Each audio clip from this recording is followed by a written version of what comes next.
video ទី4របស់យើងគឺយើងនិយាយពី open document exit document ហើយនិង exit word ឥឡូវយើងទៅ open document រូបភាព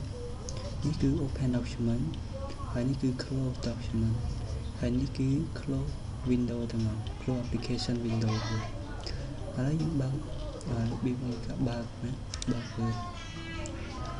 blank document open other document នេះជា blank បើកឯកសារថ្មីតែនេះគឺ recent file ដែលយើងធ្លាប់ប្រើគឺវា load នៅនឹងហើយឬក៏យើងបើក document open document ណាយើង open ហើយយើងយក computer បើកឯកសាររបស់យើងទុកនៅណាឯកសារមុនដែលខ្ញុំវាយគឺខ្ញុំទុកនៅ my document ដែលខ្ញុំនៅក្នុង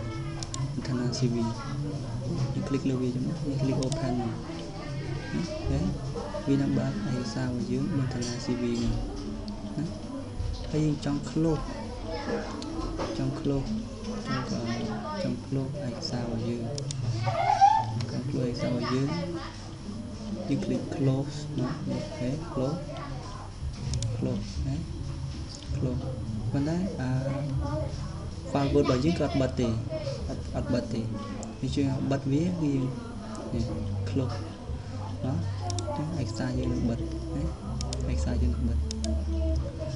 អរគុណចំពោះការតាមដានវីដេអូ